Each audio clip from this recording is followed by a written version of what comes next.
Some girls dream of being rescued by a prince.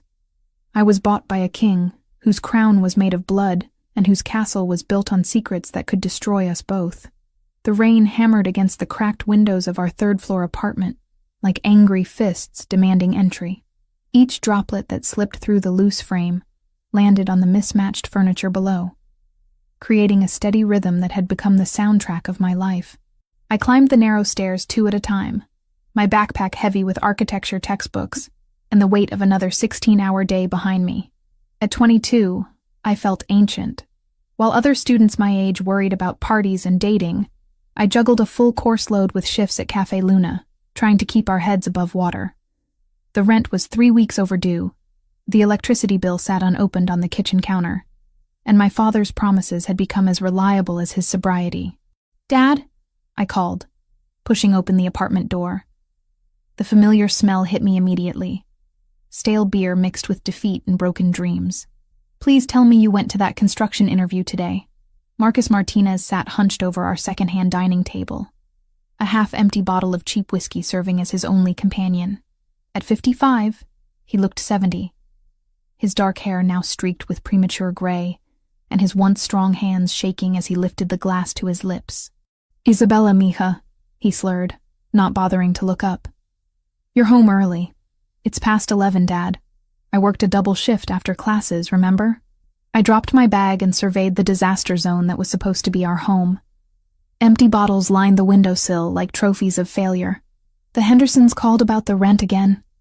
Mrs. Henderson was actually crying when she told me they might have to evict us. My father's laugh was bitter, hollow. Eviction. Such a polite word for throwing people into the streets. "Then do something about it." The words exploded from me before I could stop them. "Apply for jobs. Show up to interviews sober. Stop drinking away what little money we have left." For the first time that evening, he looked at me directly. His brown eyes, so similar to mine, were bloodshot and filled with something that looked like guilt. "You think it's that simple, Isabella? You think I haven't tried? Have you? Because from where I'm standing, it looks like you've given up completely." I moved to the kitchen, such as it was, and began cleaning the mess he'd left behind. Dirty dishes, overflowing ashtrays, the detritus of a man who'd stopped caring about anything except the bottom of a bottle. "I used to build things," he whispered, more to himself than to me. "Beautiful things. Skyscrapers, bridges, monuments that would last forever." I'd heard this speech before. The golden days when Marcus Martinez was a respected foreman. When my mother was still alive. When we lived in a real house instead of this cramped apartment that smelled like other people's dreams had come to die. That was before Mom died, Dad. That was 12 years ago. At some point, you have to move forward. Some things you can't move forward from, mija. Some debts follow you forever. The way he said it made me pause, a plate halfway to the sink. "What debts? Dad, what are you talking about?" But he'd already returned to his bottle, retreating into the alcohol-fueled haze that had become his preferred reality. I finished cleaning in silence, my mind churning with possibilities I didn't want to consider. My father had always been dramatic when he drank, prone to cryptic statements that meant nothing in the harsh light of morning. At exactly 11:23, someone began pounding on our door. Not knocking. Pounding. With the kind of authority that suggested the person on the other side didn't much care whether they woke the entire building. The sound reverberated through our thin walls like gunshots, each impact making our cheap furniture rattle. My father went rigid, the color draining from his face so quickly I thought he might faint. The glass slipped from his nerveless fingers, shattering against the linoleum floor and sending whiskey and shards of glass in every direction. "Dad, don't answer it," he whispered, his voice barely audible over the continued assault on our door. "Isabella, whatever happens, don't open that door." But it was too late. The pounding stopped, replaced by the unmistakable sound of metal against metal. Someone was picking our lock with professional efficiency. The door swung open to reveal 3 men in expensive suits, water dripping from their shoulders despite the covered hallway. They moved with the predatory grace of sharks scenting blood in the water, their eyes scanning our pathetic apartment with undisguised contempt. The first man through the door was built like a refrigerator, with hands that looked capable of crushing bones, and a face that suggested he'd done exactly that on multiple occasions. The second was leaner, but no less dangerous, with the kind of scars that spoke of violence survived rather than avoided. But it was the third man who stole my breath and froze my blood simultaneously. He was younger than I'd expected, maybe 28 or 30, with the kind of devastating good looks that belonged on magazine covers rather than in my shabby living room. Dark hair swept back from a face that could have been carved from marble by Renaissance masters. His suit probably cost more than I made in 6 months, and he wore it with the casual confidence of someone who'd never known want or need. But it was his eyes that truly terrified me. Pale blue, almost colorless, they held the kind of cold intelligence that missed nothing and forgave less. When they settled on me, I felt like prey being evaluated by an apex predator. "Marcus Martinez," he said, his voice carrying the faint trace of an accent I couldn't place. Italian, maybe, wrapped around words that held absolute authority. "You've been avoiding my calls." My father struggled to his feet, swaying dangerously. "Mr. Gambino, I wasn't expecting you to come personally. When a man owes me $2 million and then disappears, I take a personal interest in the matter. $2 million. The number hit me like a physical blow, so large and impossible that my mind initially rejected it entirely. My father, who couldn't scrape together enough money for rent, somehow owed this dangerous stranger more money than most people saw in a lifetime. "I can explain," my father began. But the man, Gambino, held up a single finger for silence. "Your explanations have been notably absent for the past 6 months, Marcus, as have your payments." Those pale eyes shifted to me again, and I felt my skin prickle with awareness. "Your daughter. She wasn't mentioned in our original contract." "Leave her out of this," my father said, finding some backbone despite his obvious terror. "Isabella has nothing to do with my business. Your business became my business the moment you defaulted on our agreement." Gambino stepped closer to me, and I caught the scent of expensive cologne mixed with something darker. "Isabella Martinez, 22 years old, architecture student at Metropolitan University, works part-time at Cafe Luna on 5th Street. The fact that he knew so much about me made my mouth go dry with fear. "How do you know that?" "I know everything about the people who owe me money, Miss Martinez. And their families." His gaze swept over our pathetic living room, taking in the broken furniture, the water stains on the ceiling, the general air of desperation that clung to everything like smoke. "Though I must say, seeing your living conditions makes it clear that your father's debt is unlikely to be resolved through conventional means." "What kind of debt?" I found my voice, though it came out smaller than I intended. "How does someone owe $2 million? My father made a strangled sound of protest, but Gambino's cold smile silenced him. "Gambling debts, Miss Martinez. Your father has an unfortunately expensive habit of betting on outcomes he cannot control. Football games, boxing matches, horse races. For the past 3 years he's been borrowing money to cover his losses, always promising that the next bet would be the one to make everything right." The room tilted around me. 3 years. For 3 years, while I'd been killing myself trying to keep us afloat, my father had been systematically destroying any chance we had at a normal life. "I can get the money," I heard myself say, though I had no idea how. "Give me time, I'll figure something out. $2 million, Miss Martinez. At your current income rate, you'd need approximately 47 years to earn that much. Assuming, of course, that you never spent a penny on trivial things like food or shelter. Then what do you want?" The question came out as barely a whisper. Gambino studied me for a long moment, and I had the unsettling feeling that he was seeing something I didn't understand, something that had nothing to do with money or debt or the desperate mathematics of poverty. "Your father has 3 days to present me with $2 million, Miss Martinez. If he cannot produce the money, then I'll be forced to collect payment in other ways." His pale eyes never left mine, and I assure you, the alternatives are far less pleasant for everyone involved. He turned to leave, his men falling into formation around him like a well-rehearsed dance. But at the door he paused, looking back over his shoulder with an expression I couldn't read. 3 days, Marcus. Don't make me come looking for you again." The door closed behind them with a soft click that somehow carried more menace than if they'd slammed it hard enough to shake the building. I stood frozen in the center of our ruined living room, trying to process what had just happened. $2 million, 3 days, and a man with pale eyes who looked at me like I was the answer to a question I didn't understand. The call came at exactly 10 in the morning, 36 hours after Alessandro Gambino had walked out of our apartment and taken my sense of security with him. I was sitting in advanced structural design, desperately trying to focus on Professor Williams's lecture about load-bearing calculations, when my phone vibrated against the desk. Unknown number. My stomach clenched with instant dread. "Miss Martinez." That familiar voice flowed through the phone like expensive whiskey over ice. "I trust you've had time to consider our conversation."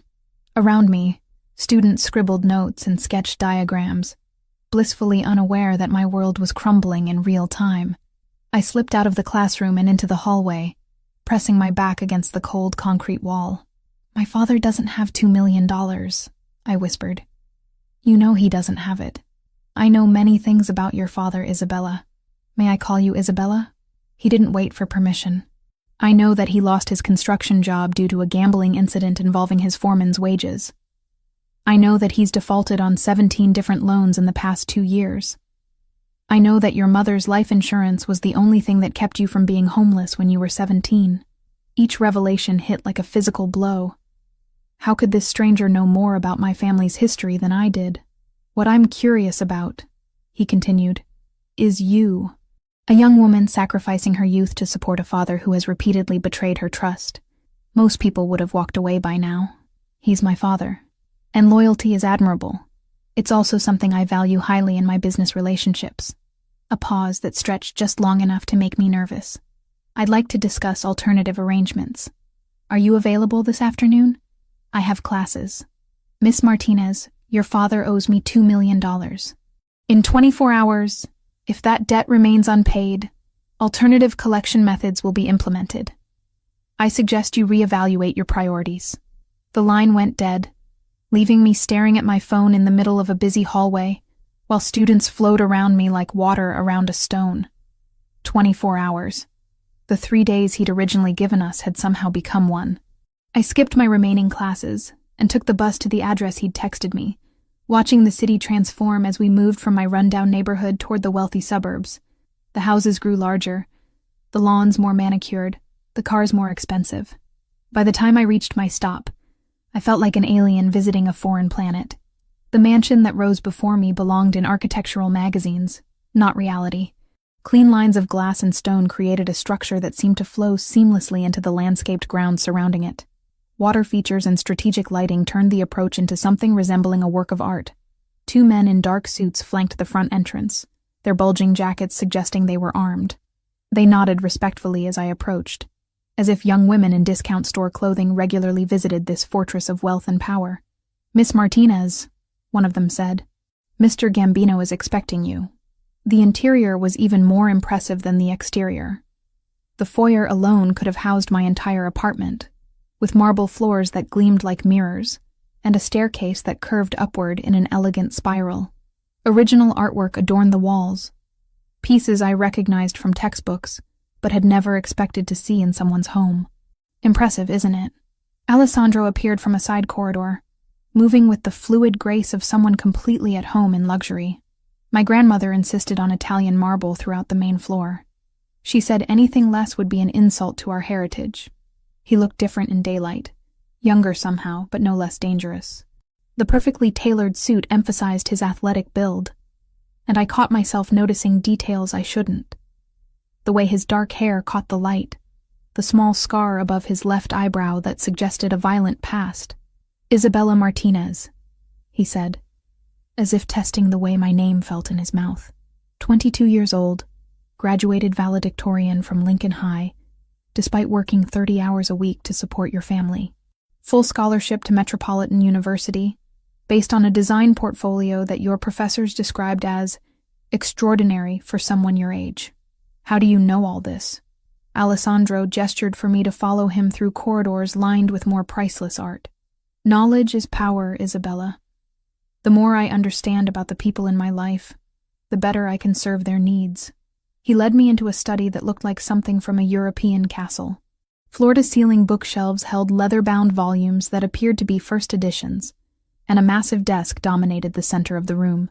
Behind it, windows offered a view of gardens that stretched toward the horizon. "Please sit." Alessandro settled into the chair behind the desk, while I perched nervously on the edge of a leather chair that probably cost more than my tuition. "Would you like something to drink? Coffee? Wine? Water?" "I'm fine." The lie came automatically. I wasn't fine. I was terrified, overwhelmed, and desperately out of place in this monument to wealth. "Very well. Let's discuss your father's situation." Alessandro opened a file folder and withdrew several photographs, spreading them across the desk where I could see them. These were taken at various locations around the city. As you can see, your father's gambling extends beyond simple sports betting. The images showed my father at underground poker games, illegal casinos, and private clubs I didn't recognize. In each photo, he looked increasingly desperate, increasingly broken. 3 years ago, Marcus Martinez was a functioning alcoholic with a minor gambling problem. Today, he's a severe addict who will bet on anything. Dice games, card games, which raindrop will reach the bottom of a window first. Alessandro's voice held no judgment, just clinical assessment. "Men like your father are valuable to people like me, Isabella. They're predictable, manageable, and they always come back for more. Then why haven't you cut him off?" "Because 3 months ago, he offered me something more valuable than money."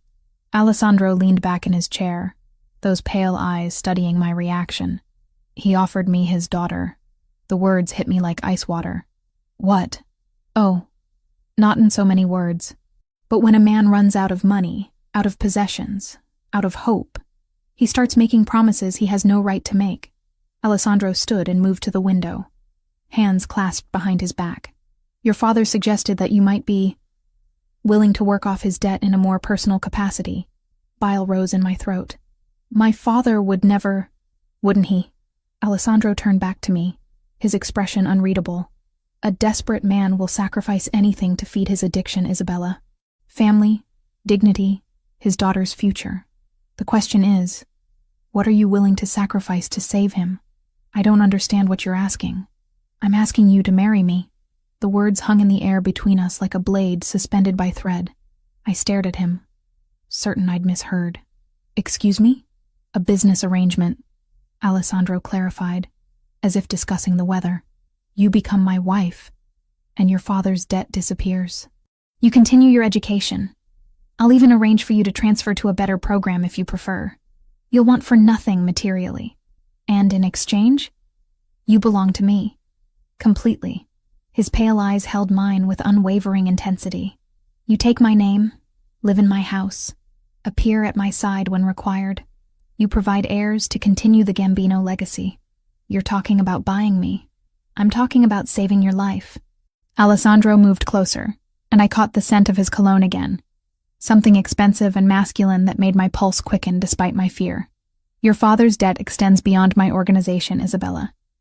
He owes money to people far less reasonable than I am, people who would use you in ways that would break you completely before discarding what's left."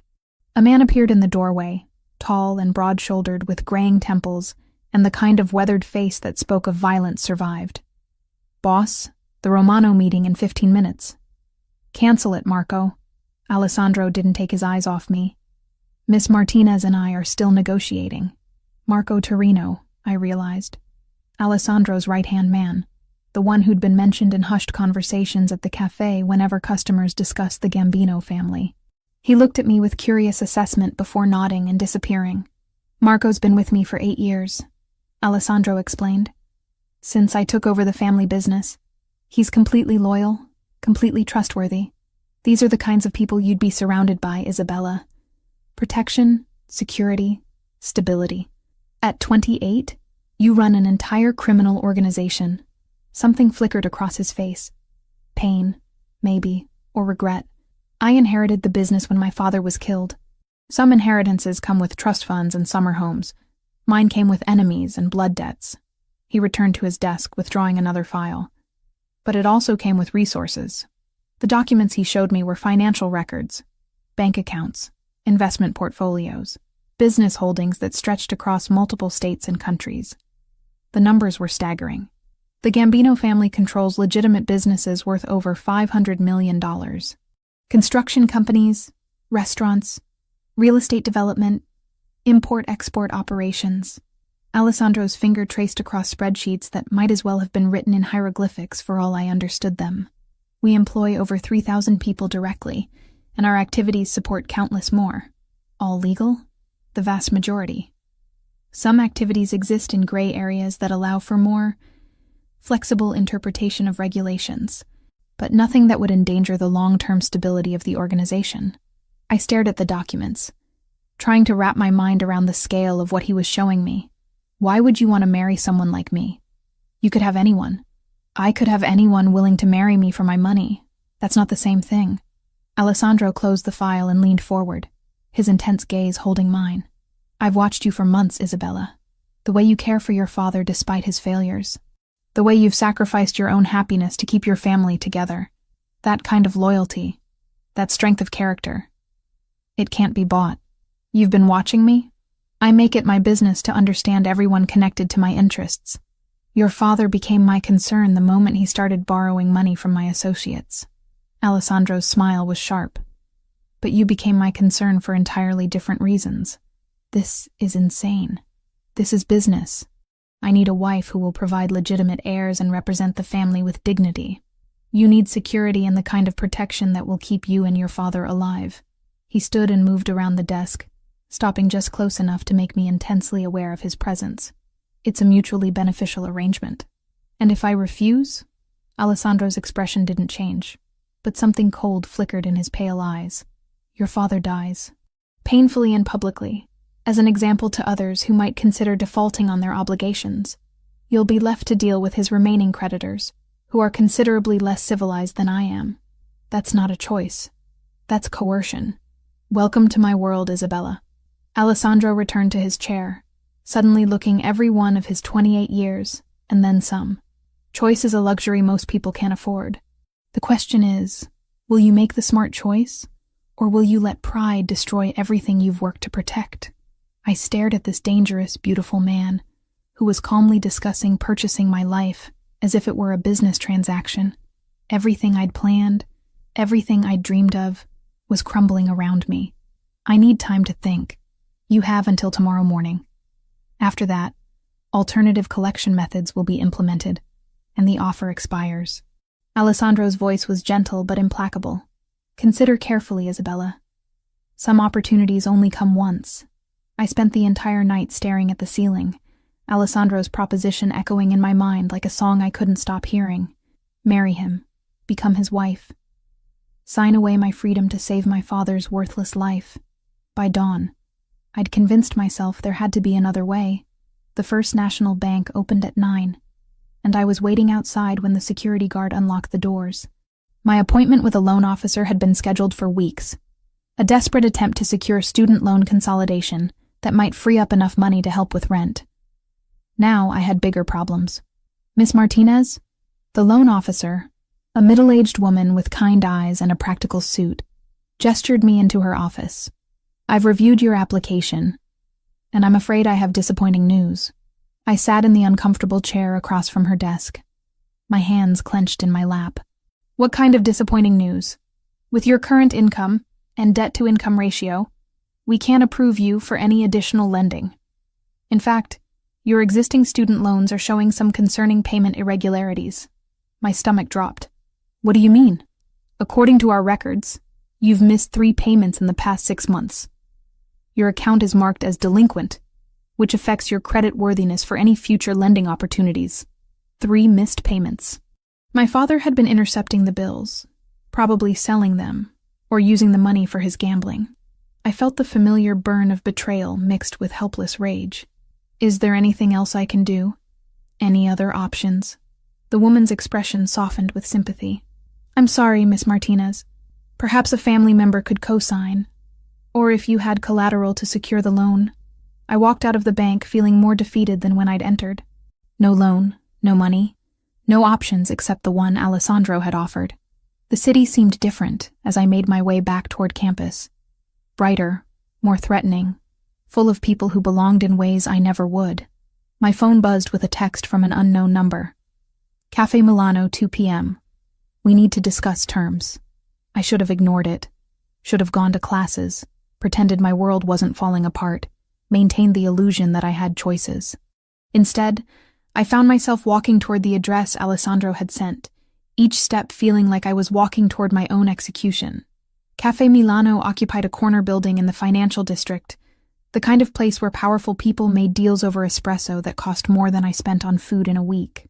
Through the windows, I could see businessmen in expensive suits conducting meetings that probably involved more money than my family would see in a lifetime. Alessandro sat at a corner table, looking perfectly at ease in surroundings that intimidated me just by existing. He wore a charcoal gray suit today, with a white shirt that emphasized his olive complexion and a tie that probably cost more than my rent. When he saw me approach, he stood with the fluid grace of someone who'd been taught proper manners since childhood. "Isabella, thank you for coming." He pulled out a chair for me, a gesture of old-world courtesy that felt surreal given our circumstances. "I took the liberty of ordering for you. Cappuccino, no sugar, and a croissant. I hope that's acceptable." The fact that he knew my coffee preferences sent a chill down my spine. "How do you know how I drink my coffee? I told you yesterday. I make it my business to understand the people in my life." Alessandro returned to his seat, those pale blue eyes studying my face with unnerving intensity. "You look tired. Did you sleep poorly?" "I spent the night trying to figure out if there's any way out of this situation that doesn't involve selling myself to a stranger." "And what did you conclude?" I stared at the perfect cappuccino he'd ordered for me, the foam art creating a delicate pattern on the surface. "That you've made sure there aren't any alternatives. I've simply presented you with the reality of your circumstances." Alessandro's voice was gentle but implacable. "Your father's debt exists whether I'm involved or not. The consequences of his choices will unfold regardless of my preferences. You could forgive the debt. I could, but that would set a precedent that would undermine my authority and endanger everyone under my protection." He leaned forward slightly, his expression serious. "I don't run a charity, Isabella. I run a business that employs thousands of people and supports countless families. Showing weakness invites challenges that result in violence. So this is about maintaining your reputation. This is about survival. Mine, yours, and everyone connected to both of us." Alessandro reached into his jacket and withdrew a small velvet box, setting it on the table between us. "But it's also about opportunity." I stared at the box without touching it. "What's that?" "Open it." With trembling fingers, I lifted the lid to reveal a ring that took my breath away. The center stone was a perfect diamond, at least 3 carats, surrounded by smaller stones that caught the afternoon light and threw rainbows across the cafe table. It was the kind of ring that appeared in magazine advertisements, the kind normal people only dreamed about. "It belonged to my grandmother," Alessandro said quietly. "She wore it for 57 years, through wars and peace, poverty and prosperity. She gave it to my father the day before she died, with instructions that it should only be given to a woman worthy of the Gambino name. I'm not worthy of anything. I'm just a broke college student whose father is a gambling addict. You're a woman who sacrificed her own happiness to care for a parent who's repeatedly betrayed your trust. You've maintained your integrity, despite having every reason to become bitter and selfish." Alessandro's hand moved across the table, his fingers almost touching mine. "That kind of strength is rarer than diamonds, Isabella. You don't know me. I know that you work double shifts to pay for your father's mistakes. I know that you've never missed a day of classes despite being exhausted and overwhelmed. I know that you volunteer at the literacy center downtown, teaching adults to read, even though you barely have time to eat." His pale eyes held mine with unsettling intensity. "I know that you cry in the bathroom at Cafe Luna when you think no one is watching. But you always wipe your tears and go back to work with a smile." The accuracy of his observations made my skin crawl. "You've been stalking me. I've been protecting you. There's a difference." Alessandro withdrew his hand, returning to the careful distance he maintained. "Marco has been ensuring your safety for the past 3 months. The reason you haven't been approached by your father's other creditors is because word has spread that you're under Gambino protection. Without my knowledge or consent, would you have preferred I let them take their chances with you? Because I can arrange that if you'd like to experience the alternatives."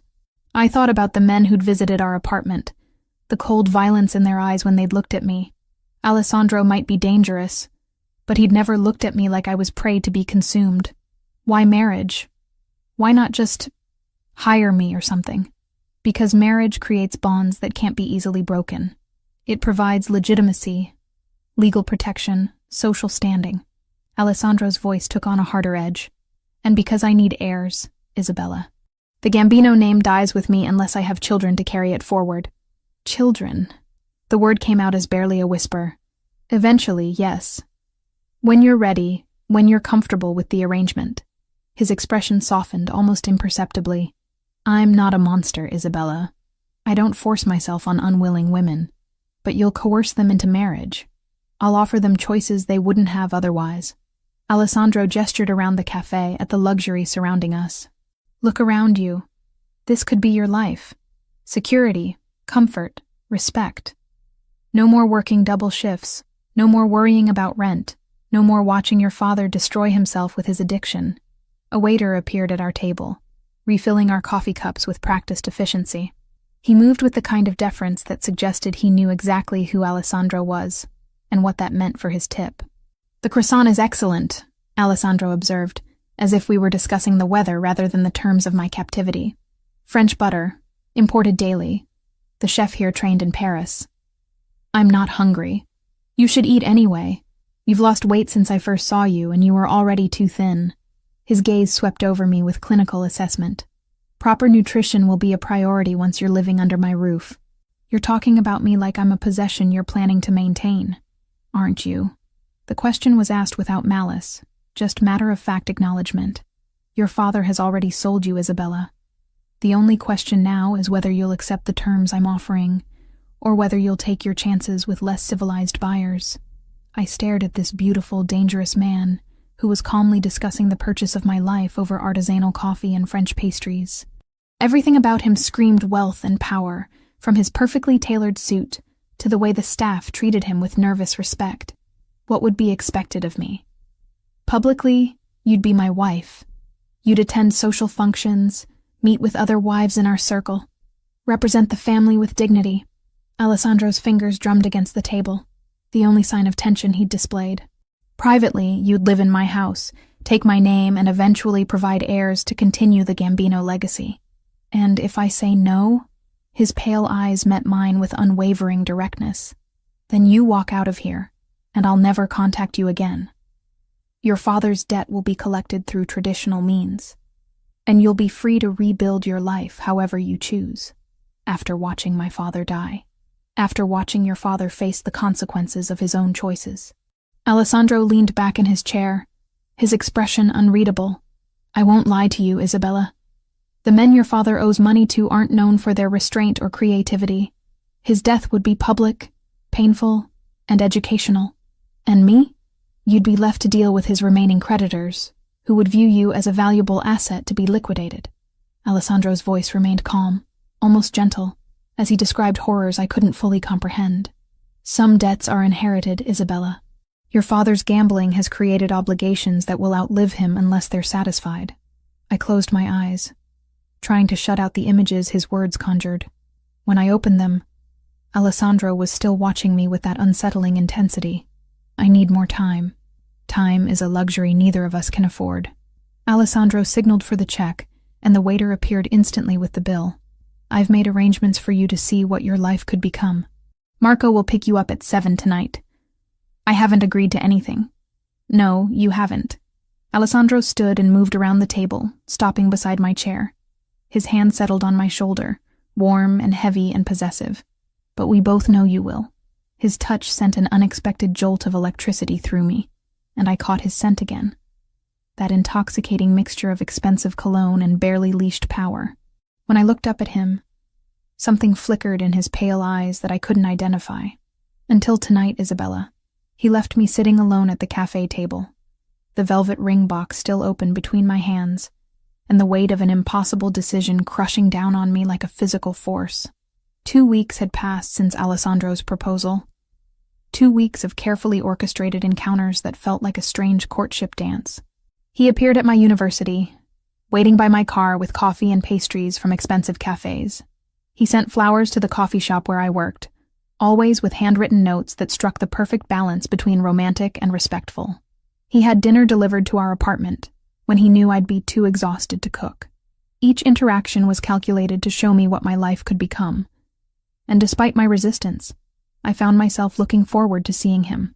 There was something magnetic about Alessandro Gambino that went beyond his obvious wealth and power. When he looked at me, I felt like the only person in the world who mattered, but I hadn't given him an answer yet. "You're being ridiculous, Isabella," I muttered to myself as I packed my backpack for another long day of classes and work. "He's a criminal, a dangerous man who's basically trying to buy you." The logical part of my brain knew this was true, but the part that was tired of being afraid, tired of struggling, tired of watching my father destroy everything we touched, that part whispered that maybe Alessandro's offer wasn't as terrible as it seemed. I was walking across campus toward the library when my phone rang.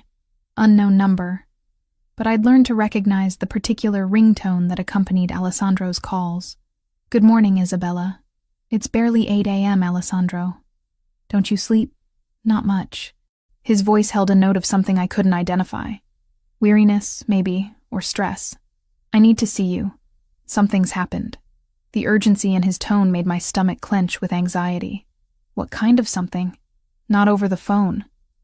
Marco is already on his way to pick you up. I have classes.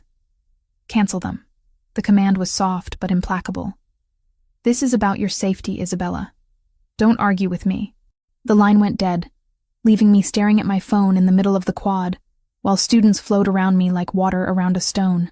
Whatever had happened, it was serious enough to rattle Alessandro's usual calm composure. Marco's black SUV pulled up to the curb within minutes, and I climbed into the passenger seat with a growing sense of dread. The man who'd been Alessandro's right hand for 8 years looked tense, his weathered hands gripping the steering wheel with white-knuckled intensity. "What's going on, Marco?" "Boss will explain." His voice was gruff, colored by an accent I couldn't place. "But we need to get you somewhere safe first." We drove in silence through the city, taking a route I didn't recognize toward an industrial area I'd never seen before. Warehouses and abandoned factories lined the streets, their broken windows like dead eyes staring out at a world that had moved on without them. Marco pulled up to a nondescript building that looked like every other warehouse in the district, but I noticed the subtle signs of security. Cameras hidden in strategic positions, men who tried to look casual while obviously watching our approach. Alessandro met us at the entrance, his usual impeccable appearance marred by tension lines around his eyes, and a jaw clenched tight enough to crack teeth. He wore dark jeans and a black sweater instead of his customary suit, and I realized with a start that this was the first time I'd seen him dressed casually. "Isabella." He pulled me into his arms before I could protest, holding me against his chest with desperate intensity. "Thank God you're safe."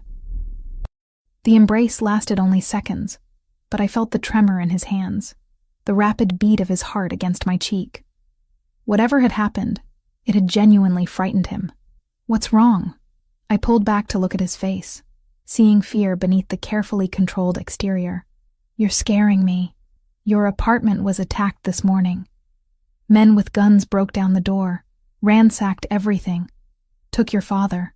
Alessandro's pale eyes were hard as winter ice. "If you'd been there..." The world tilted around me. "My father? Is he alive?"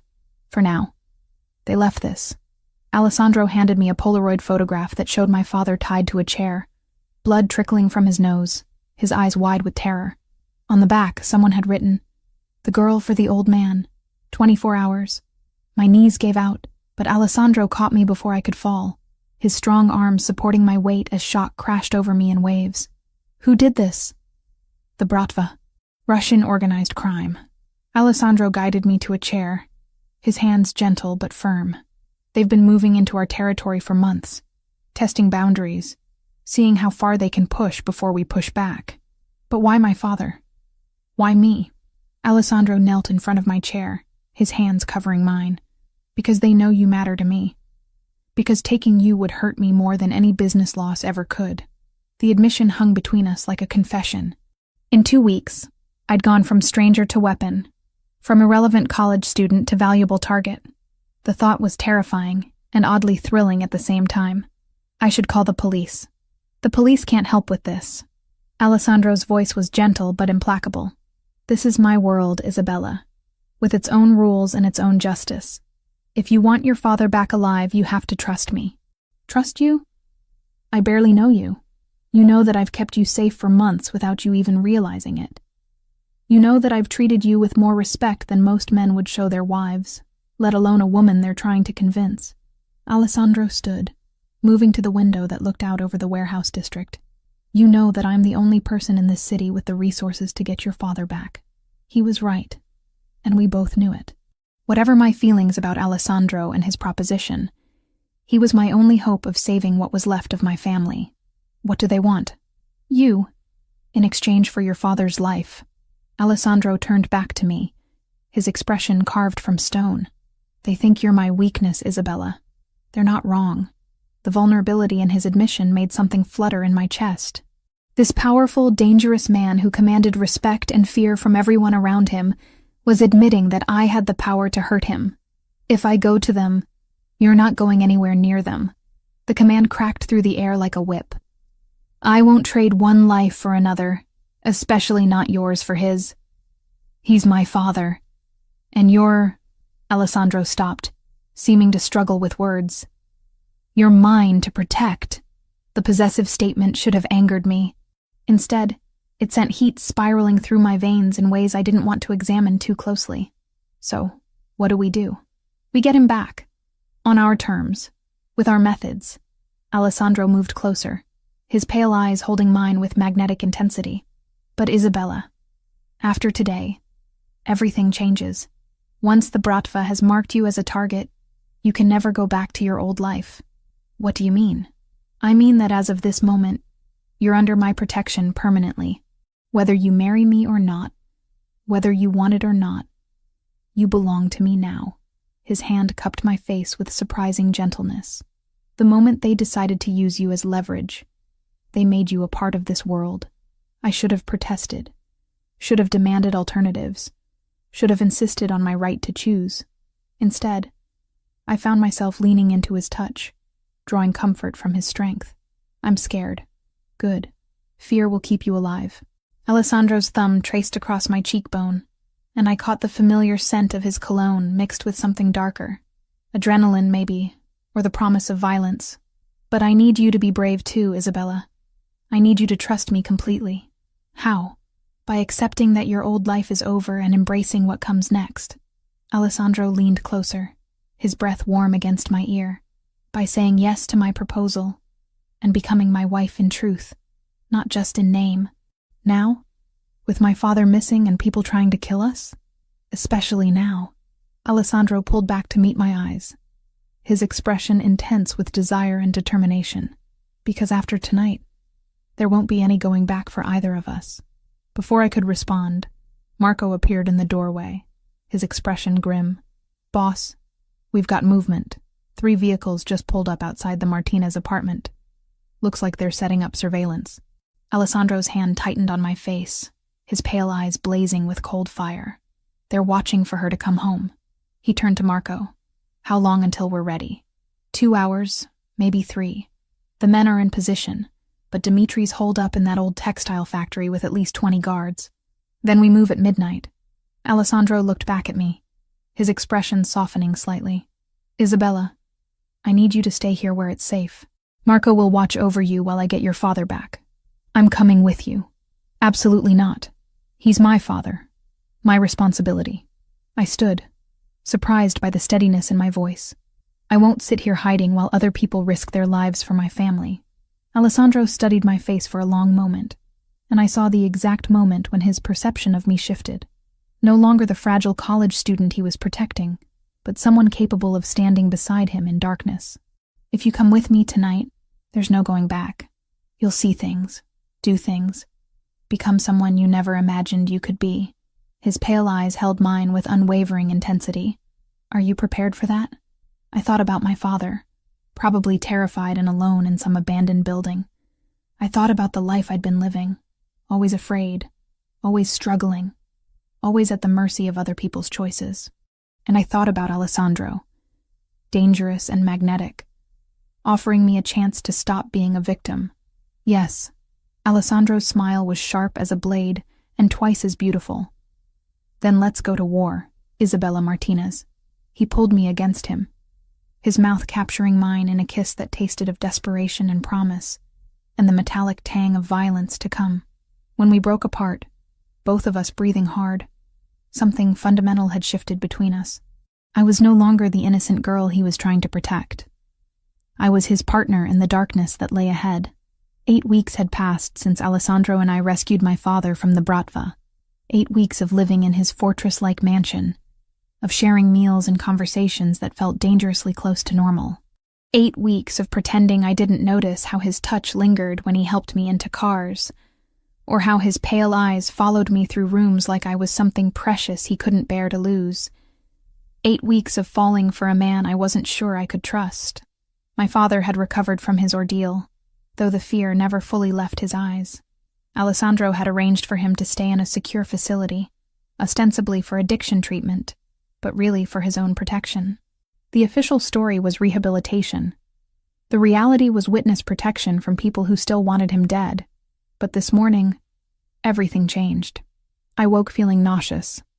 A wave of sickness that sent me stumbling to the marble bathroom Alessandro had renovated specifically for my use.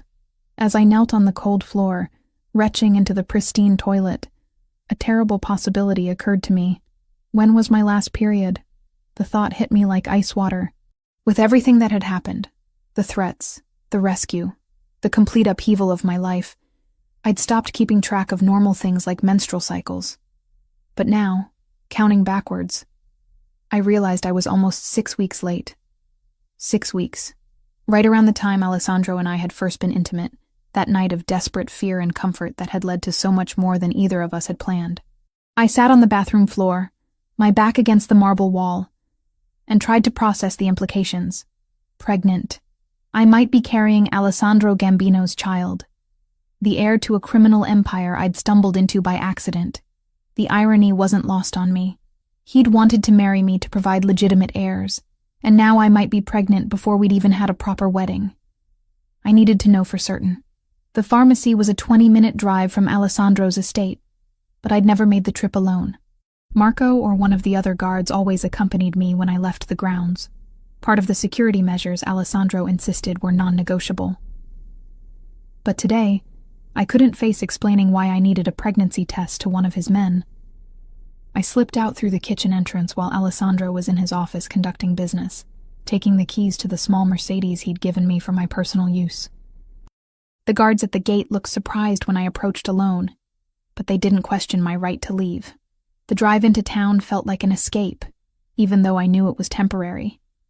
For 20 minutes, I could pretend I was just a normal 22-year-old woman running errands, not the unofficial fiancée of the most powerful crime boss in the city. The pharmacy was busy with the usual afternoon crowd, and I grabbed a pregnancy test from the family planning aisle, with hands that shook only slightly. The teenage cashier barely glanced at me as she rang up my purchase, probably assuming I was just another college student dealing with the consequences of poor decision-making. If only it were that simple. I was driving back toward Alessandro's estate when I noticed the black sedan following me. At first, I thought it might be one of his security team, but the car maintained a careful distance that suggested surveillance rather than protection. My pulse quickened as I remembered Alessandro's warnings about always being watched, always being a target. I took a detour through downtown, testing whether the car would follow. It did, staying exactly 3 vehicles behind, professional and patient. Fear crept up my spine as I realized I was being hunted by someone with the skills to make it look casual. My phone rang, and Alessandro's name appeared on the screen. Relief flooded through me. "Where are you?" His voice was tight with concern. "Marco said you left the estate alone." "I needed to run an errand. I'm on my way back. But Alessandro, I think someone's following me." The silence on the other end of the line stretched long enough to make me nervous. When Alessandro spoke again, his voice was deadly calm. "Describe the car. Black sedan. 2 men in the front seat. They've been behind me for 15 minutes. Drive to the warehouse district. Take Morrison Street to 5th, then turn left into the industrial complex. Don't stop. Don't slow down. And whatever you do, don't let them box you in. What's happening? Just drive, Isabella. I'll explain when you're safe. I followed his directions, my heart pounding as the sedan maintained its pursuit. The industrial district was mostly empty at this time of day, which made me feel more vulnerable rather than safer. When I turned into the complex Alessandro had specified, I saw why he'd chosen it. Black SUVs emerged from behind warehouses like sharks scenting blood. Alessandro's men, armed and ready, surrounded the sedan before its occupants could react. Through my rearview mirror, I watched two men in expensive suits being dragged from their vehicle at gunpoint. Alessandro appeared beside my car before I'd even put it in park, yanking open the driver's door and pulling me against his chest with desperate intensity. "Are you hurt?" His hands moved over me with clinical efficiency, checking for injuries. "Did they try to approach you?" "No, they just followed me." "Alessandro, who were they?" "Bratva scouts. They've been probing our defenses for weeks, looking for weaknesses." His pale eyes blazed with cold fury. "You gave them exactly what they were looking for, a way to get to me through you." The accusation stung because it was true. My need for independence, for normalcy, had created a vulnerability that could have gotten both of us killed. "I'm sorry. You needed what was so important that you risked both our lives to get it?" Alessandro's voice was sharp with anger and fear. "What errand couldn't wait for proper security?" I looked at the pregnancy test in my purse, at the secret that might change everything between us, and realized I couldn't tell him. Not like this. Not when he was already furious with me for being reckless. Personal items. Things I was embarrassed to ask Marco to help me buy. Alessandro studied my face with that unnerving intensity, and I could see him trying to decide whether to push for more details. Marco appeared at his shoulder before he could speak. "Boss, we've got a problem. The Russians weren't just following her. They planted a tracking device on her car." Alessandro went very still, the kind of stillness that preceded violence. "How long has it been there?" "At least a week, maybe more. Professional job, nearly invisible." Marco's weathered face was grim. "They know where she goes, when she leaves, how long she's away from the estate. They've been watching me for a week?" The implications hit me like a physical blow. "They know about my father, about the treatment facility. They know everything." Alessandro's voice was barely above a whisper, but it carried the promise of retribution. "Which means they've been planning something for longer than we realized." He turned to Marco, his expression shifting into the cold mask I'd learned to recognize as his business face. "Double security on the facility where Martinez is staying. I want armed guards in his room 24 hours a day, and get me everything we have on Bratva movements in the past month." "Already on it, boss." Marco hesitated, glancing between Alessandro and me. "But there's something else. Something you need to know about the tracking operation." "What?" "It wasn't just surveillance. Someone inside our organization had to give them access to plant that device." Marco's voice was heavy with implications. "We've got a leak, Alessandro. Someone close enough to know Isabella's routines, someone with access to the motor pool." The betrayal hit Alessandro like a physical blow. I could see it in the way his shoulders tensed, in the muscle that jumped in his jaw. Someone he trusted had sold him out, had put me in danger for money or leverage or fear. Who? The single word carried enough menace to make grown men confess their sins. "We're still investigating, but the list is short. Only 6 people had the access and opportunity to plant that tracker." Marco pulled out a folded piece of paper. "I've already started bringing them in for questioning." Alessandro took the paper, his pale eyes scanning the names. When he reached the bottom of the list, his expression went completely blank. "No." The word was barely audible. "Not him." "Boss? Marco Torino is on this list." The silence that followed was deafening. Marco, Alessandro's right-hand man for 8 years, his most trusted lieutenant, the man who'd helped rescue my father and protected me when Alessandro couldn't be there. "There has to be a mistake," I said. But even as the words left my mouth, I remembered things that hadn't made sense at the time. Marco's nervousness lately, his reluctance to meet Alessandro's eyes, the way he'd been making phone calls in private. "No mistake." Alessandro's voice was hollow with betrayal. "The timing fits. He's been acting strange for weeks. asking questions about our security protocols, volunteering for assignments that would give him access to sensitive information. Why would Marco betray you? Alessandro crumpled the paper in his fist, his knuckles white with strain. Money, fear, leverage. It doesn't matter why. He looked at me with eyes that held more pain than anger. What matters is that the person I trusted most in the world sold us both out for 30 pieces of silver. The biblical reference wasn't lost on me. Alessandro had been betrayed by someone closer than a brother, someone who'd shared his table and his trust for nearly a decade. What do we do now? Now we clean house. Alessandro pulled out his phone, his fingers moving with deadly efficiency. And then we make sure everyone understands the price of betrayal. As he made calls to set his response in motion, I stood in the shadow of an abandoned warehouse, clutching a pregnancy test I hadn't had the chance to use, and realized that the man I was falling in love with was about to become someone I might not recognize. The war was coming, and this time, it would be fought with people we'd trusted, over secrets that could destroy us all. But first, I had to find out if I was carrying the heir to an empire built on blood and betrayal. The pregnancy test lay on the marble bathroom counter like an accusation. 2 pink lines, clear as daylight, confirming what my body had already been trying to tell me. Pregnant. 6 weeks along with Alessandro Gambino's child. Conceived during a night when fear and comfort had stripped away all our careful boundaries. I stared at my reflection in the mirror, trying to see some sign of the life growing inside me. I looked the same, tired, stressed, but otherwise unchanged. Yet everything was different now. I wasn't just Isabella Martinez, the college student who'd stumbled into a criminal's world. I was carrying the heir to an empire built on violence and power. Downstairs, I could hear Alessandro's voice echoing through the mansion's corridors, sharp with anger as he coordinated the search for Marco. His most trusted lieutenant had vanished sometime during the night, taking with him 8 years of secrets and the knowledge of every weakness in the Gambino organization. The betrayal had cut Alessandro deeper than any physical wound. I'd watched him age a decade in the space of hours, his pale eyes growing cold with the kind of fury that promised retribution measured in blood rather than money. I needed to tell him about the pregnancy, but not now. Not when he was consumed with hunting down the man who'd sold us out to our enemies. This news required calm, privacy, and his full attention, none of which were available while we were essentially at war. A soft knock interrupted my thoughts. "Isabella?" Alessandro's voice carried through the bathroom door, gentler than the tone he'd been using with his men. "Are you all right? You've been up there for over an hour." I quickly shoved the pregnancy test into the trash and opened the door, hoping my face didn't reveal the secret I was carrying. "I'm fine. Just tired."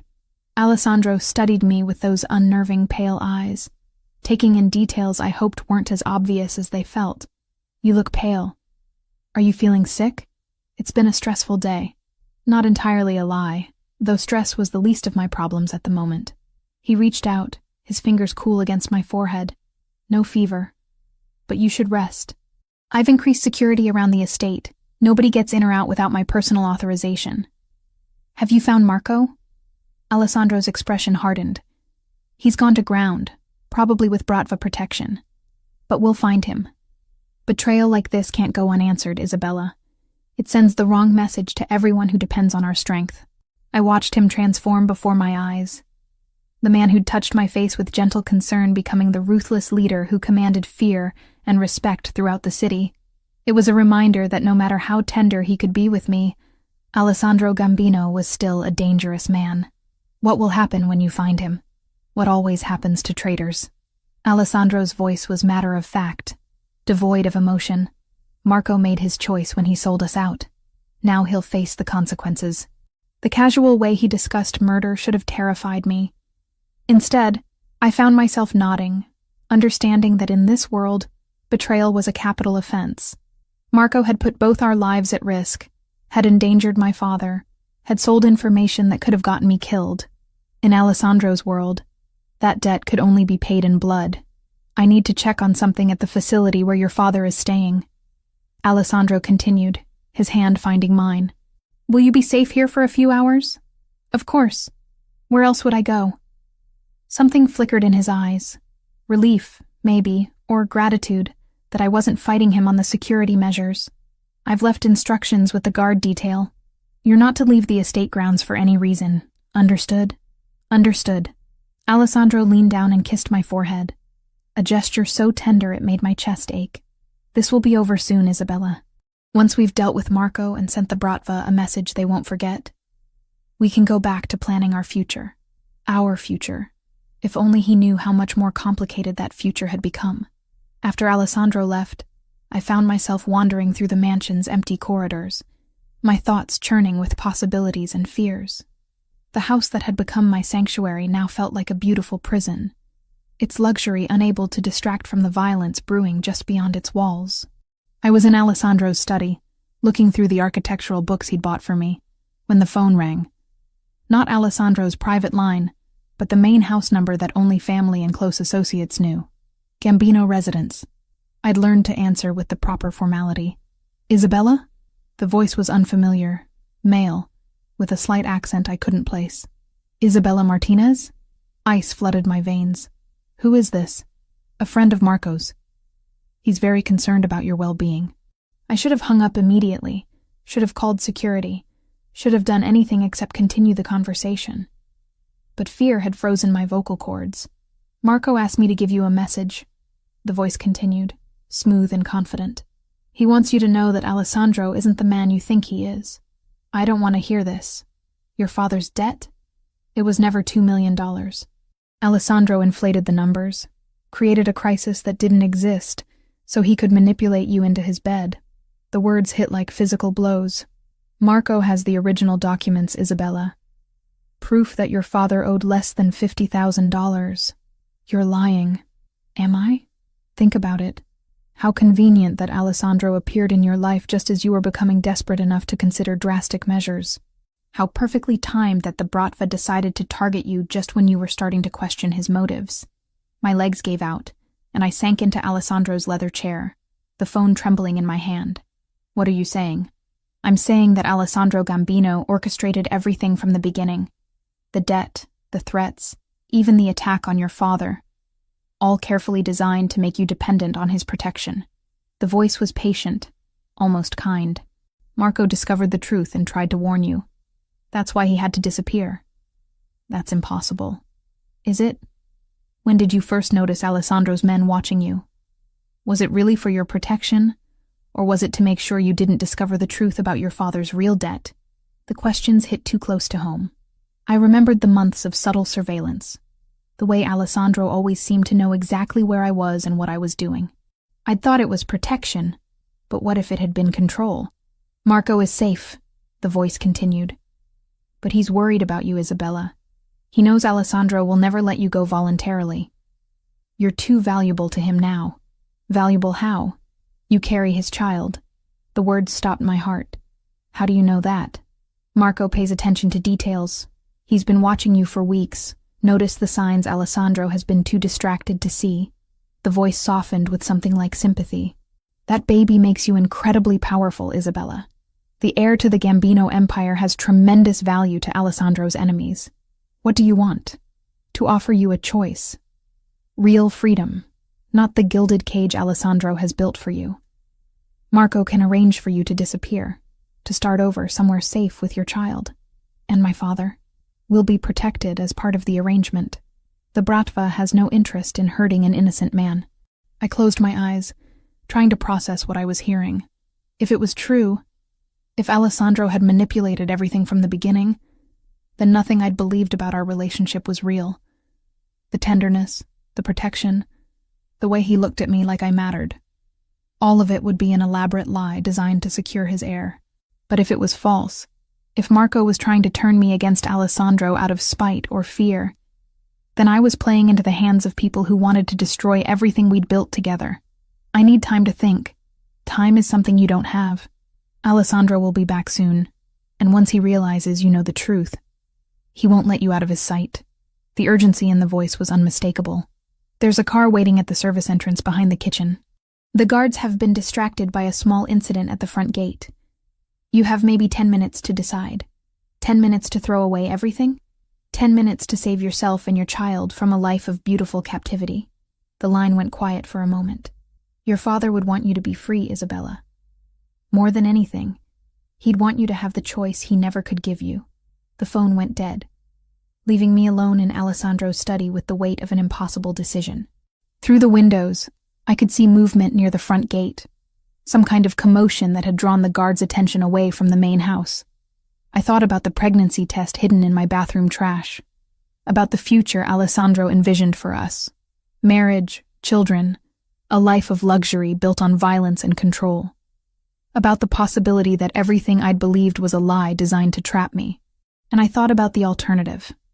Running into the unknown with strangers who claimed to offer freedom, but might be leading me into something worse. The sound of a car engine drifted through the windows from somewhere behind the house. My ride to freedom, or my path to destruction. I had to choose, and I had less than 10 minutes to decide whether to trust the man I was falling in love with, or the voice on the phone promising me truths I wasn't sure I wanted to hear. The pregnancy test in the trash seemed to mock me with its certainty. 2 pink lines that had changed everything, regardless of which choice I made.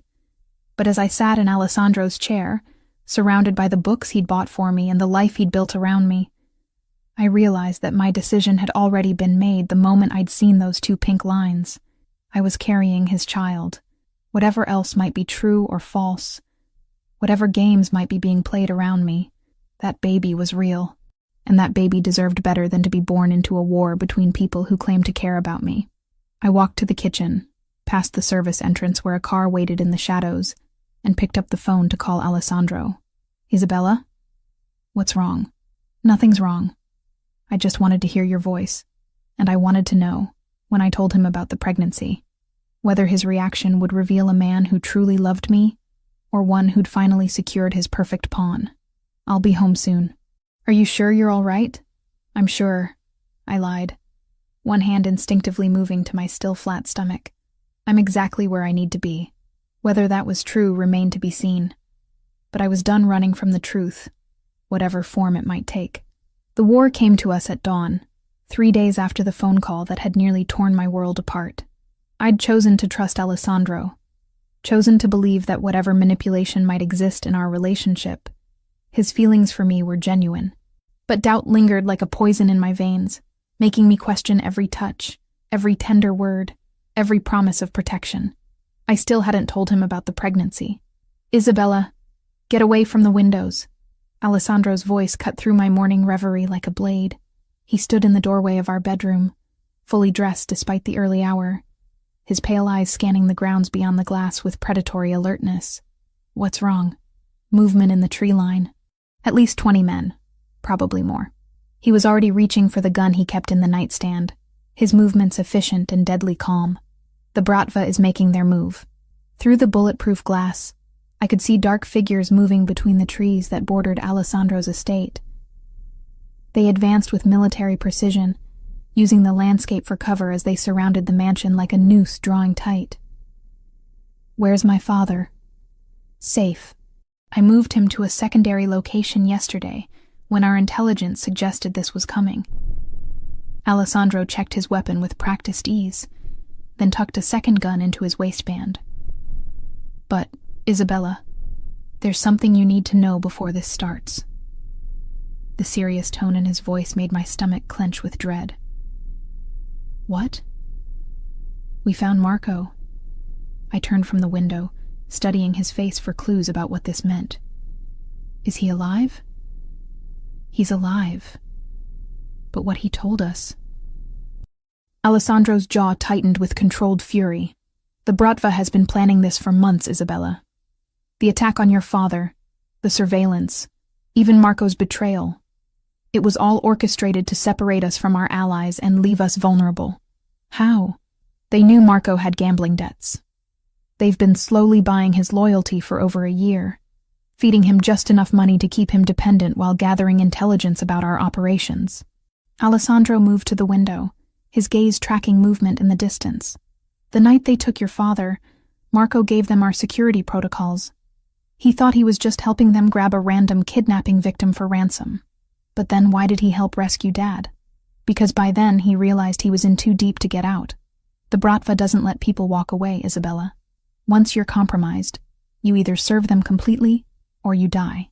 Alessandro's voice carried the weight of hard experience. Marco chose to serve them.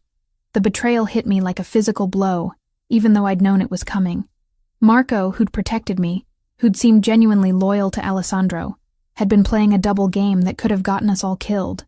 But there's more, Alessandro continued, his pale eyes meeting mine with startling intensity. The phone call you received 3 days ago. That was Marco. He was trying to get you to run because the Bratva promised to spare your life if he could deliver you to them voluntarily. My blood turned to ice. They wanted me alive? They want you alive because you're carrying my heir. Alessandro's gaze dropped to my still flat stomach, and I saw knowledge in his eyes that made my knees weak. Did you think I wouldn't notice, Isabella? The morning sickness, the exhaustion, the way you've been avoiding wine at dinner. He knew. Alessandro had known about the pregnancy, possibly longer than I had, and he'd been waiting for me to tell him. The realization that he'd been protecting not just me, but our unborn child, made something shift inside my chest. How long have you known? 2 weeks. Since you started falling asleep during our evening conversations and couldn't tolerate the smell of coffee. Alessandro moved closer, his hand coming up to cup my face with infinite gentleness. I've been waiting for you to trust me enough to share the news. I was afraid you'd think I did it on purpose. To trap you. Isabella. His thumb traced across my cheekbone, and I saw something raw and vulnerable in his expression. I've been hoping for this since the first night we were together. You carrying my child isn't a trap. It's a gift I never thought I deserved. Before I could respond, the sound of gunfire erupted from somewhere on the grounds. Alessandro immediately pushed me away from the window, his protective instincts overriding everything else. The panic room, now. He guided me toward a section of wall that looked identical to the rest, but concealed a hidden door. You'll be safe there until this is over. I'm not hiding while you fight a war. You're carrying my child, Isabella. That changes everything. Alessandro's voice was steel wrapped in silk. I won't risk both of you for the sake of your pride. More gunfire, closer this time, accompanied by shouts in multiple languages. Through the windows, I could see muzzle flashes lighting up the pre-dawn darkness like deadly fireworks. Alessandro, there's something else. I caught his arm as he started to turn away. The phone call from Marco. He said my father's original debt was only $50,000. That you inflated it to manipulate me. Alessandro went very still, his pale eyes searching my face. And you believed him? I don't know what to believe anymore. Then believe this. Alessandro pulled out his phone, scrolling through files until he found what he was looking for. Your father's gambling debts, documented by 3 different organizations over 2 years. The total comes to just over $2.3 million. The numbers on the screen made my head spin. Detailed records of bets placed, money borrowed, interest compounded at rates that would have made legitimate lenders blanch. It wasn't just the $50,000 Marco had claimed. It was a systematic destruction of any hope my father might have had for financial redemption. Marco lied to you, Isabella. The Bratva coached him on exactly what to say to make you doubt me, to make you vulnerable to their promises of rescue. Alessandro tucked the phone away, his expression grim. They needed you to come willingly, because taking you by force would have started a war they weren't ready to fight. But they're fighting it now, because their subtle approach failed. You chose to trust me instead of running with them. Alessandro's smile was sharp as a blade. Now they have to try to take by force what they couldn't acquire through deception. An explosion rocked the mansion, sending picture frames tumbling from walls and rattling the bulletproof windows. Alessandro immediately wrapped his arms around me, shielding me from falling debris. The panic room, Isabella, please. But as he spoke, his phone buzzed with an incoming call. Alessandro glanced at the screen and his expression darkened. It's them. They want to negotiate. He answered on speaker, his voice deadly calm. You have something to say, Dimitri? Alessandro Gambino. The voice was smooth, cultured, with the faint accent of someone who'd learned English as a second language. I believe we have something to discuss. I don't negotiate with people who attack my home, not even to save the life of your unborn child. The question sent ice through my veins. We know Isabella is pregnant, Alessandro. We know that heir represents the future of your entire organization. Get to the point. The point is simple. You have something we want, and we have something you want. Your father-in-law is safe for now, but that could change very quickly if you don't listen to reason. My father. Despite Alessandro's assurances, the Bratva had somehow gotten to him. I saw the moment Alessandro realized the same thing, saw the cold fury that transformed his features into something terrifying. What do you want? Isabella, unharmed and willing. In exchange, Marcus Martinez lives, and we withdraw from your territory permanently. Dimitri's voice was patient, reasonable, as if he were discussing a simple business transaction. You have 1 hour to consider the offer. And if I refuse? Then we kill the old man, storm your fortress, and take what we want anyway. The only difference is how many people die in the process. The line went dead, leaving us in silence, broken only by the distant sound of gunfire and the hammering of my own heart. They have my father. I know. Alessandro's voice was hollow with self-recrimination. I thought the facility was secure. I thought, it doesn't matter what you thought. The words came out harder than I intended, fueled by fear and adrenaline and the terrible certainty that this was my fault. They have him because of me, because I'm a liability you can't protect. Isabella. No. I stepped back, putting distance between us even as another explosion shook the mansion.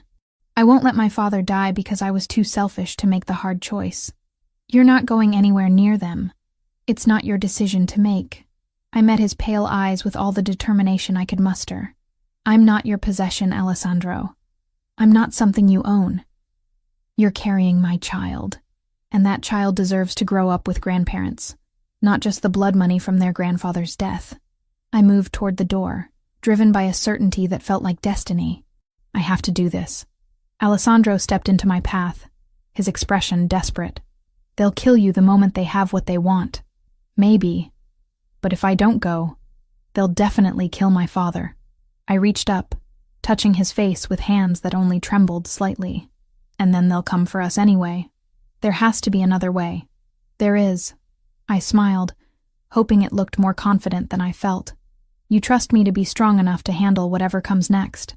Before Alessandro could stop me, I was running toward the sound of gunfire, toward the men who wanted to use me as a weapon against the father of my unborn child. Behind me, I heard Alessandro shouting my name, heard his footsteps as he gave chase. But I had a head start, and desperation driving me forward. The war had come to our doorstep, and it was time to end it. 7 months later, I stood in the private wing of Mount Sinai Hospital, watching our daughter sleep in her bassinet beside the bed, where I'd nearly died bringing her into the world. Sophia Grace Gambino had arrived 3 weeks early, as if she couldn't wait to join the empire her parents had built from blood and betrayal. The war with the Bratva had ended that dawn, when I'd walked into their temporary headquarters, not as their victim, but as their executioner. Dimitri had made the fatal mistake of assuming that pregnancy had made me weak, that carrying Alessandro's heir meant I could be used as leverage against him. He'd been wrong. The gun I'd taken from Alessandro's desk had felt surprisingly light in my hands, as I'd put 3 bullets into Dimitri's chest. The man who'd orchestrated months of terror, who'd used my father as bait and Marco as a puppet, had died with surprise written across his patrician features. Marco had been there, chained like a dog in the corner of the warehouse, his face a map of bruises and regret. The Bratva had kept their word about keeping him alive, but they'd made sure he understood the price of betrayal. When I'd freed him after eliminating his captors, he'd wept like a child. I'm sorry, he'd whispered, over and over. Isabella, I'm so sorry. They said they'd kill my daughter if I didn't cooperate. I never meant for it to go this far. I'd forgiven him, but Alessandro never would. Marco now lived in permanent exile, his gambling debts paid, and his daughter's medical bills covered, but forbidden from ever returning to the city or contacting anyone from his old life. It was mercy of a sort, though I suspected Marco would have preferred death to the isolation Alessandro had imposed. My father had been found in the basement of the same warehouse, physically unharmed but mentally shattered by his ordeal. The addiction treatment Alessandro had arranged had helped with the gambling, but the trauma of being kidnapped and used as leverage against his daughter had left deeper scars.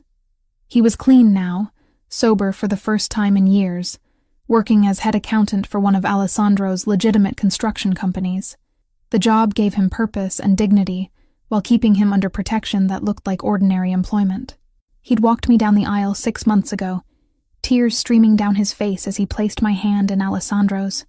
Our wedding had been a masterpiece of controlled violence wrapped in silk and flowers. Representatives from every major crime family on the East Coast had attended, some as allies, others as carefully managed threats. The ceremony itself had taken place in a private chapel on Long Island, with security so extensive that the FBI had mistaken it for a summit meeting.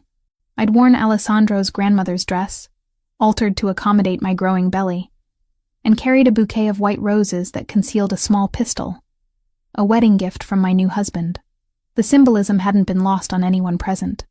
Isabella Gambino was not a woman to be trifled with. Mrs. Gambino? The nurse's voice was soft, respectful in the way that expensive private medical care demanded.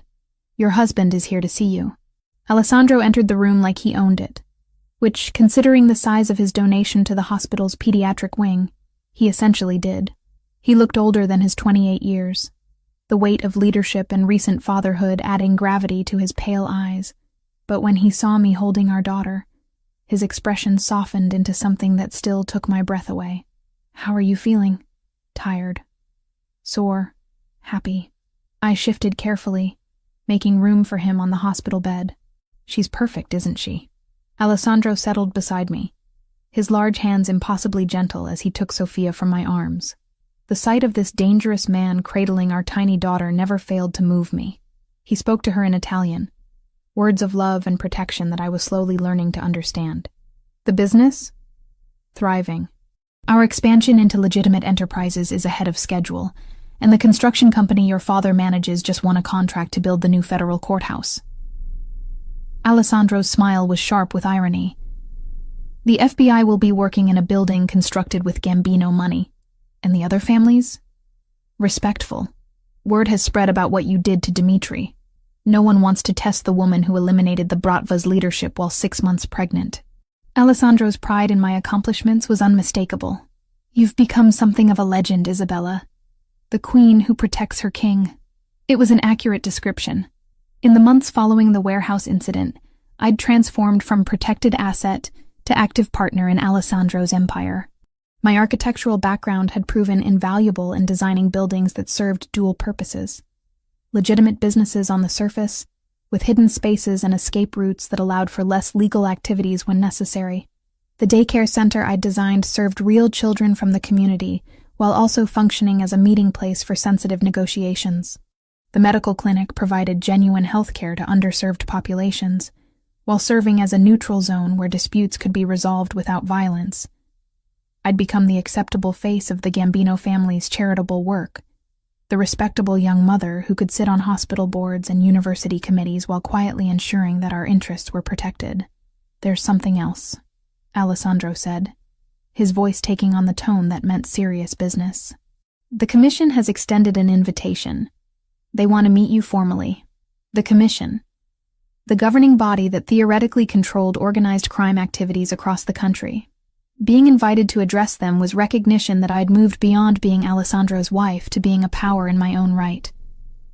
When? Next month, when you've recovered from the delivery. It's largely ceremonial, but it establishes you as my official partner rather than just my spouse. Alessandro shifted Sophia to his shoulder, patting her back with practiced ease. It also means that any attack on you will be considered an attack on me by every family in the organization. Protection through fear. Protection through respect.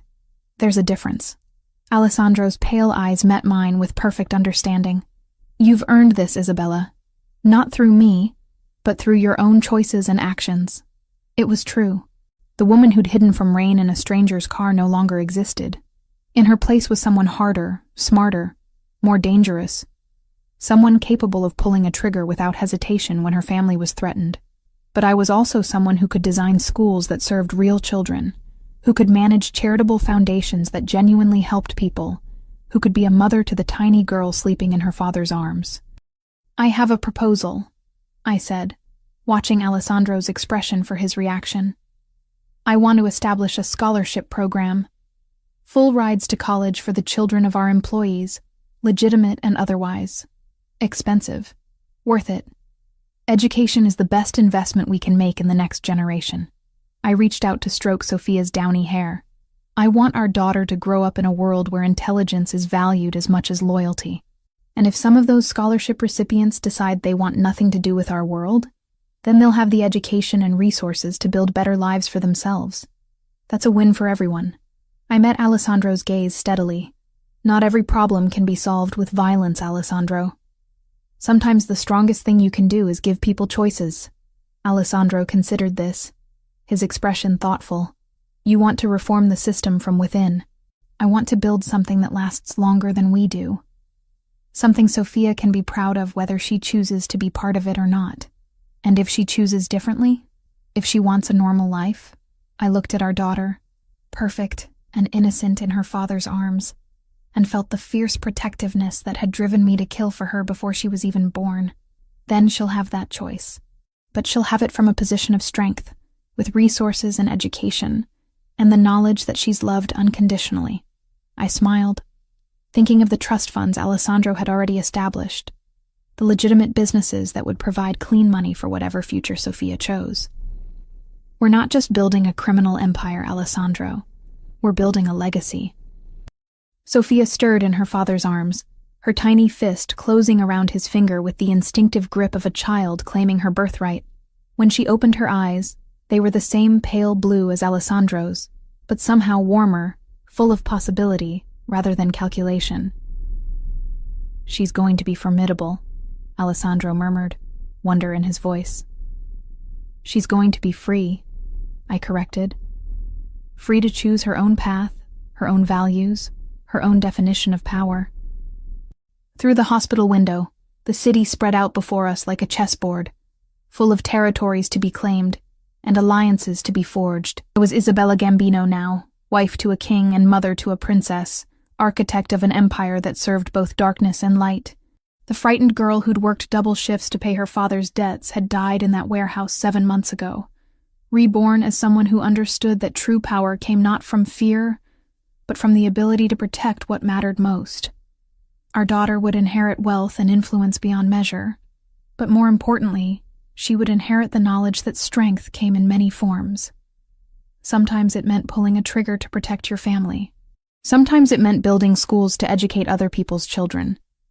And sometimes it meant choosing love over fear, trust over suspicion, hope over the cynicism that could so easily consume everything good in the world. Alessandro leaned over to kiss my forehead, careful not to disturb the baby between us. I love you, Isabella Martinez Gambino. I love you too, I whispered, meaning it more than I'd ever meant anything in my life. Outside, the city hummed with life and possibility, full of people who would never know how their fates were shaped by decisions made in hospital rooms and boardrooms, in warehouses and wedding chapels. But that was tomorrow's concern.